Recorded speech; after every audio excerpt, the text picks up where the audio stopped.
कल हम लोग पढ़े थे, 2 लेक्चर चला था हम लोगों का ना इस लेसन का। ये लेक्चर नंबर 3 है, क्लास 3 हम लोग का, दूसरे लेसन का। पिछले 2 क्लास में हम लोगों ने पढ़ा है आक्सीकरण और अपचयन, आक्सीकरण अपचयन। जिस किसी ने कल वाला सेकंड क्लास नहीं अटेंड किया उसको जाकर जरूर देख लेना, क्योंकि बिना आक्सीकरण अपचयन अभिक्रिया किसे कहते हैं, आगे का जो भी चीज हम पढ़ाएंगे पूरा कंफ्यूजन में भरते चले जाओगे। तो आक्सीकरण किसे कहा जाता है, अपचयन किसे कहा जाता है, उसकी इलेक्ट्रॉनिक परिभाषा जानना बहुत अनिवार्य है। आक्सीकारक किसे कहा जाता है, अपचायक किसे कहा जाता है, इसलिए कल वाला क्लास देख लेना, तब आगे की बातें समझ में आएंगी। आज हम लोग शुरू करने चल रहे हैं सेल। बायो वाला सेल नहीं है, सेल सभी लोगों ने देखा होगा, टॉर्च में इस्तेमाल किया जाता है, घड़ी में इस्तेमाल होता है, ठीक है ना। एक ये भी बहुत बड़ा सेल है, देखिए हम लोग क्या कहते थे उसको जनरल भाषा में बैटरी।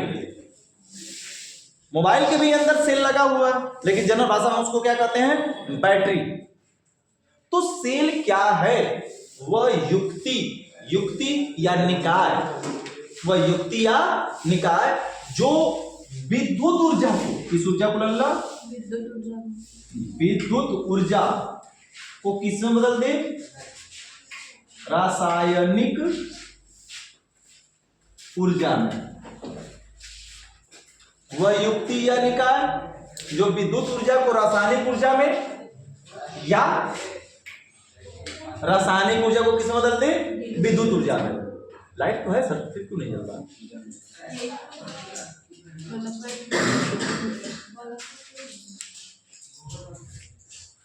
फाइनली लाइट आ गई और हम और चलो ये दिखाया क्या कहा गया, वह युक्ति या निकाय सिस्टम जो विद्युत ऊर्जा को किस में बदल दे बच्चा, रासायनिक ऊर्जा में, और रासायनिक ऊर्जा को किस में बदल दे, विद्युत ऊर्जा में। तो उस सिस्टम या उस निकाय को ही क्या कहा जाता है, सेल कहा जाता है। कठिन है क्या? सेल 2 प्रकार के होते हैं, इसके आधार पर तो सेल 2 प्रकार के होंगे ना। पहला होता है विद्युत अपघटनीय सेल, दूसरा होता है गैल्वेनिक सेल या वोल्टेज सेल, गैल्वेनिक सेल या वोल्टेज सेल। एक वैज्ञानिक थे वोल्टा नाम था, पता नहीं, ध्यान नहीं आ रहा है। सन 1796 ईस्वी में एक क्रोनियो वोल्टा करके वैज्ञानिक, नाम नहीं याद आ रहा, वोल्टा लास्ट में उनका टाइटल है, वोल्टा उनका टाइटल है वोल्टा, और आगे कुछ वोल्टा करके कुछ नाम था। इसी वोल्टा के नाम से वोल्टेज सेल इसको नाम रख दिया गया, गैल्वेनिक सेल या फिर क्या कहा जाता है, वोल्टेज सेल।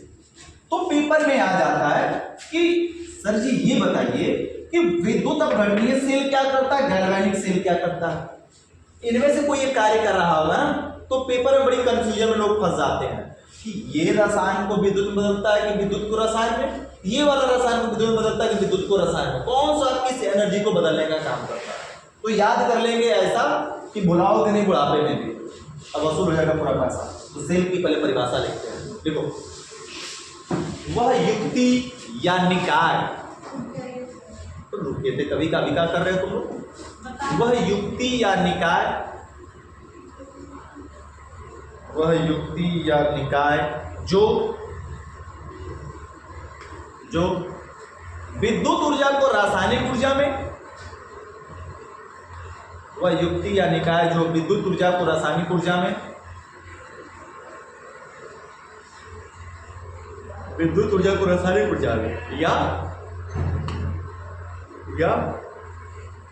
रासायनिक ऊर्जा को विद्युत ऊर्जा में परिवर्तित कर देता है, वह युक्ति या निकाय जो विद्युत ऊर्जा को रासायनिक ऊर्जा में, विद्युत ऊर्जा को रासायनिक ऊर्जा में या रासायनिक ऊर्जा को विद्युत ऊर्जा में परिवर्तित कर देता है, रासायनिक ऊर्जा को विद्युत ऊर्जा में परिवर्तित कर देता है, सेल कहलाता है। क्या कहलाता है लल्ला? सेल कहलाता।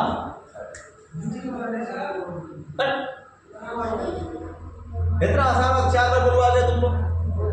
वह युक्ति या निकाय जो विद्युत ऊर्जा को रासायनिक ऊर्जा में या रासायनिक ऊर्जा को विद्युत ऊर्जा में परिवर्तित कर देता है, सेल कहलाता। हो गया जी, सिंपल सी बातें हैं। लिखो आगे। सेल 2 प्रकार के होते हैं। सेल कितने प्रकार के होते हैं?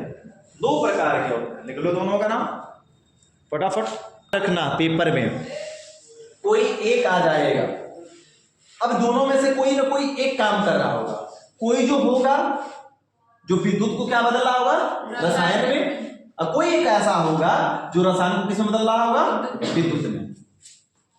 तो पेपर में कंफ्यूजन में आ जाते हैं कि सर जी विद्युत अपघटनीय सेल करता क्या है? एकदम याद रखने वाली परिभाषा। विद्युत का अपघटन मतलब टूट जाना। विद्युत का क्या होना? टूटना। तो विद्युत टूटेगा तो किसमें टूटेगा लल्ला? रसायन में ना। विद्युत टूटेगा तो किसमें टूटकर बदलेगा? रसायन में ही। तो कंफर्म है कि विद्युत से जब किसमें कन्वर्ट हो?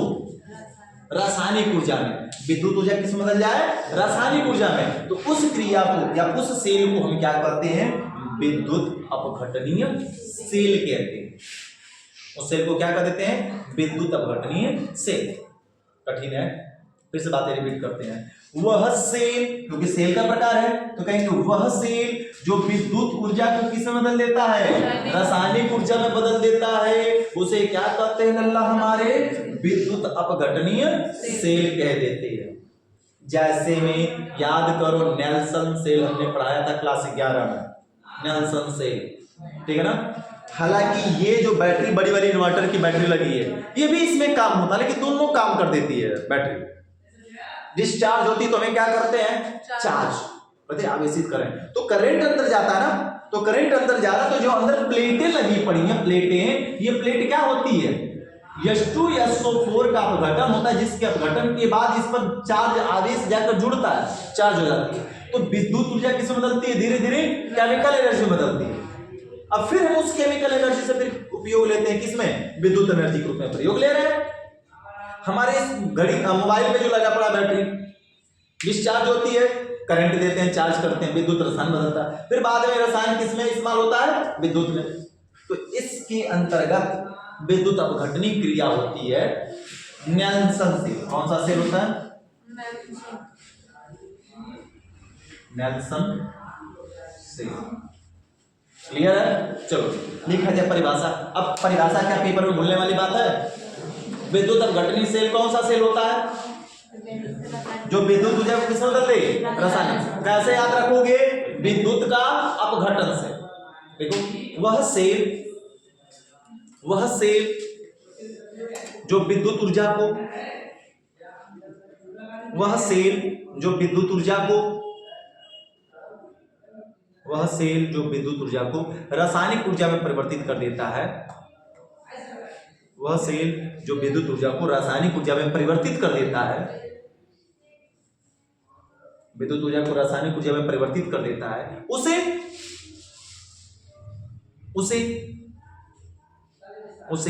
विद्युत अपघटनीय सेल कहते हैं।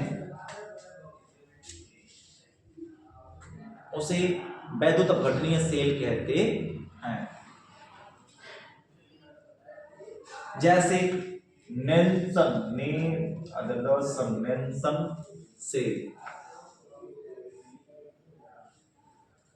सेल।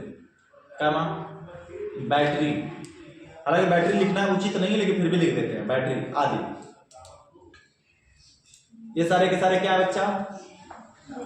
विद्युत अपघटनीय सेल है। अब क्या इसकी परिभाषा में बताना पड़ेगा? बताओ जी, किसमें बदलेगा? गैल्वेनिक सेल या फिर वोल्टेज सेल। वोल्ट देगा, ऐसे याद रखो। वोल्टेज सेल यानी वोल्ट देगा, करंट देगा। तो करंट कौन देगा? जो केमिकल पहले से भरा होगा जिसके अंतर्गत। तो ऐसा सेल जो विद्युत ऊर्जा को रासायनिक ऊर्जा को किसमें कन्वर्ट करे? विद्युत ऊर्जा में परिवर्तित कर देता है, उसको क्या कहते हैं? गैल्वेनिक सेल या फिर वोल्टेज सेल कहते हैं। देख लो,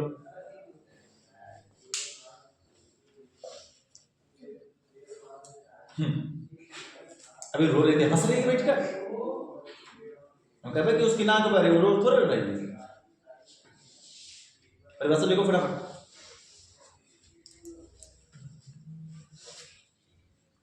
परिभाषा सभी ने लिख लिया होगा।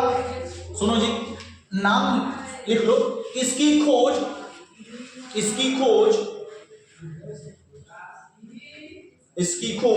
थोड़ा सा जगह छोड़ देना, अभी बता देते क्या नाम रहेगा।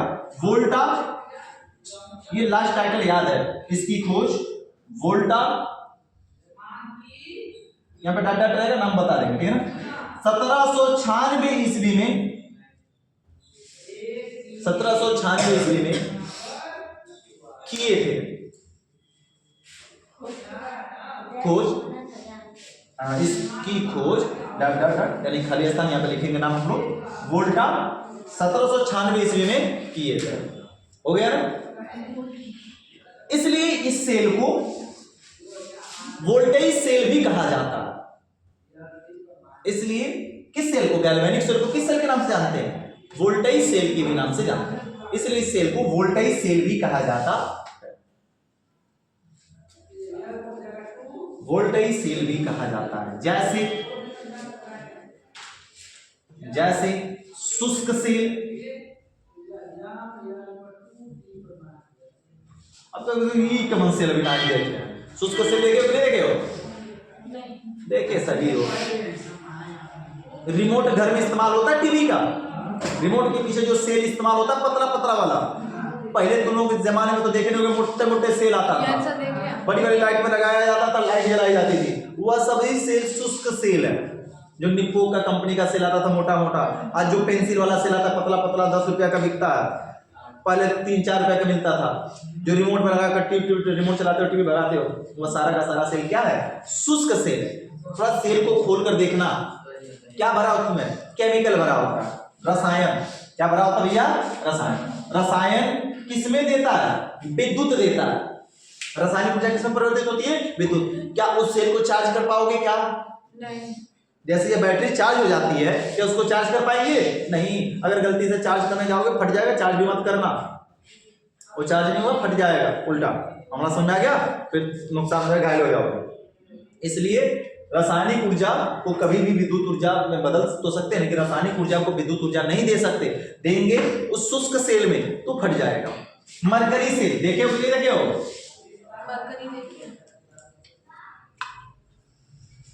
मरकरी क्या लिख दिया? Mercury cell. मरकरी सेल क्या है जी? वोल्टेज सेल या गैल्वेनिक सेल है। मरकरी सेल नहीं देखे हो? घड़ी के अंदर का सेल कभी देखे हो? अच्छा, धूम मचा ले चलो छैया छैया छैया छैया, जो 3 ठो गाना बजता था, मोबाइल आती थी, खाई के पान बनारस वाला, बचपन में सब खुलते थे, दबाते थे, दोनों बटन में 3 गाना बजता था।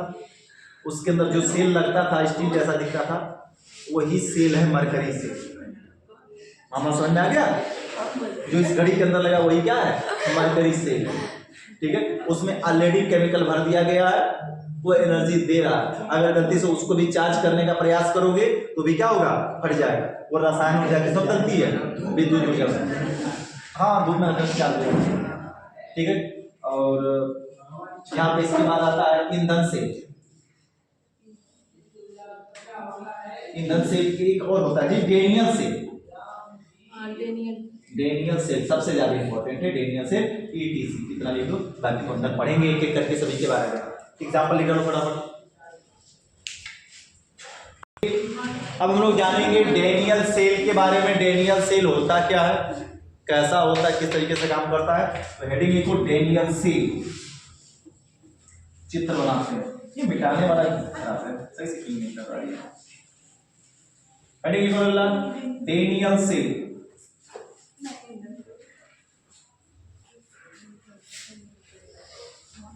पेपर में आने वाला वेरी इंपॉर्टेंट सेल। हाँ, डेनियल सेल।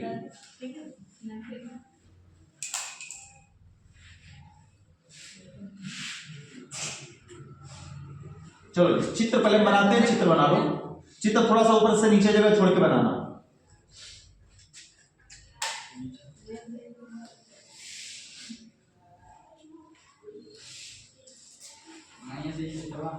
हाँ भैया बना सकते हो, लेकिन थोड़ा सा ऊपर से जगह छोड़ के बनाना, क्योंकि ऊपर तक जाएगा हमारा इसका। बीच में टेढ़ा नहीं है, सीधा रहेगा, थोड़ा हमारा टेढ़ा से बन जाएगा।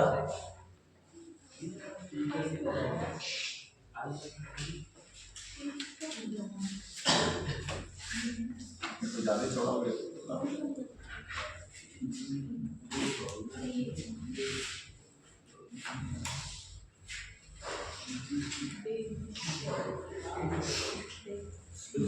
सही बात।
चलो ये बनाओ बनाओ बनाओ, हो गया हमारा काम। बस इसमें मेरे को करना, बनाओ जल्दी। तुम्हें पता ही 2 मिनट में कर लोगे, इतना तो होशियार हो गई, बस शकल से ही तो गधे दिखते हो।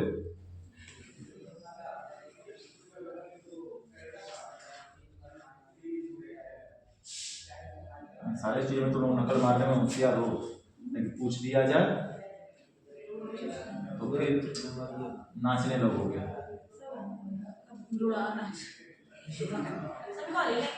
हैं?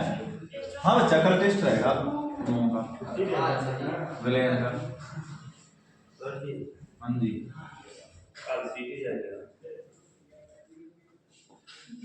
भैया आना, टेस्ट देकर सदर चल जाना।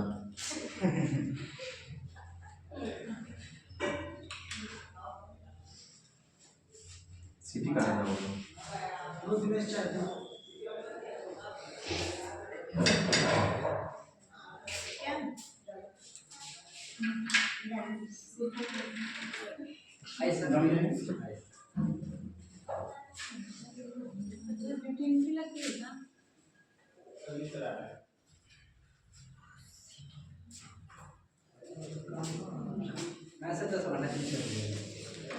भाई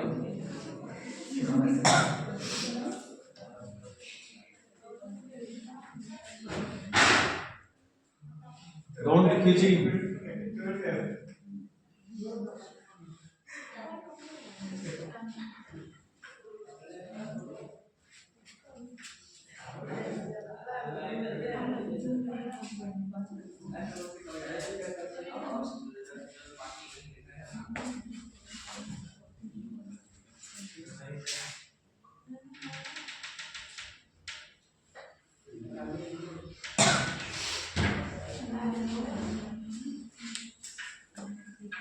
फटाफट चित्र बनाओ। चलो ये डेनियल सेल, कई बार पेपर में आया 3 नंबर का, डेनियल सेल का सचित्र वर्णन कीजिए।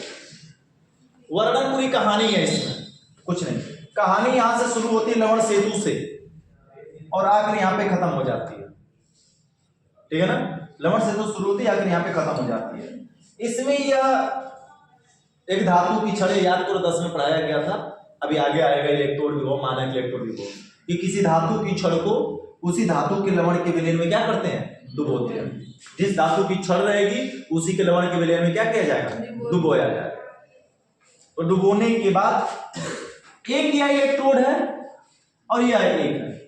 तो जब जिंक को जिंक सल्फेट में डुबो रहे हैं, ये किसका कार्य कर रहा है? एनोड का। तो इसलिए एनोड तो प्लस होता है, माइनस का ही लिखे पड़े हैं। एनोड का मतलब तो प्लस होता है, लेकिन माइनस लिखा गया क्योंकि जो इलेक्ट्रोड होगा ये माइनस यानी चार्ज देने का काम करेगा। इलेक्ट्रॉन त्यागता है, इसलिए इस पर कौन सा आवेश उत्पन्न होता है? माइनस। ये क्या है? कैथोड है जो इलेक्ट्रॉन लेता है। और इलेक्ट्रॉन कोई कब लेगा भैया?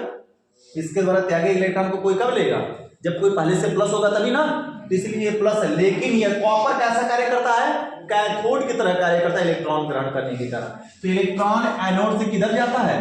कैथोड प्लेट की ओर जाता है। शुरुआत यहां से करेंगे। लवण सेतु कहेंगे कि डेनियल सेल में एक यू आकार की कांच की बनी हुई नली होती है। यू आकार की कांच की बनी हुई नली होती है जिसके अंदर पोटेशियम क्लोराइड या पोटेशियम सल्फेट का विलयन भरा होता है। यह लवण सेतु वोल्टेज को अप डाउन होने से बचाता है। वोल्टेज को कम और बेसी होने से क्या करता है? बचाता है। और परिपथ को पूरा भी करता है। परिपथ को पूरा करके वोल्टेज को अप डाउन होने से क्या करता है? बचाता है। और लवण सेतु को डबल पाई द्वारा ऐसे थोड़ी सी झुका हुआ रहेगा, डबल पाई द्वारा प्रदर्शित करते हैं। इस लवण सेतु का अच्छी सिंबल प्रतीक जब दर्शाएंगे। और यही दोनों सेलों को, ये आधा सेल ये आधा सेल। अच्छा बताओ कि केवल प्लस वाला भाग होगा तो क्या उसको पूरा सेल कहेंगे? या माइनस वाला भाग या प्लस वाले भाग को क्या पूरा सेल कर देंगे? नहीं। सेल तभी कार्य करेगा जब उसमें एक प्लस हो एक क्या हो? माइनस हो। पता चले कि सेल तो है, एक प्लस दिख रहा है, माइनस वाला भाग नहीं दिख रहा है, तो कैसे जोड़कर भैया करोगे? बन कर पाओगे नहीं। तो उसको आधा कहते हैं। तो इस आधे आधे सेल को जोड़ने का काम कौन करता है? लवण सेतु। इसलिए लवण भरा के अंदर, सेतु मतलब ब्रिज का कार्य कर रहा है दोनों को जोड़ने का। अब नहीं समझ में कैसे परिपथ को अप डाउन, तो ऐसे समझो। दो बाल्टी में पानी भरो, एक बाल्टी में पानी कम एक बाल्टी में पानी अधिक, और उसमें पाइप लगा दो, क्या होगा? बराबर होगा ना।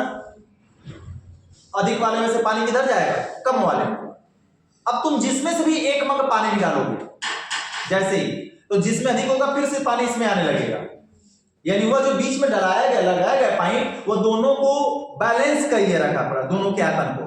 वैसे ही यहाँ पे जो लवण सेतु पर रखा गया है, यह वोल्टेज को दोनों तरफ क्या करता है? बैलेंस करके रखता है, ताकि दोनों तरफ आयन क्या हो? बिल्कुल एक समान। तो लवण सेतु का यही कार्य इतना। अभी आगे पढ़ते हैं कल।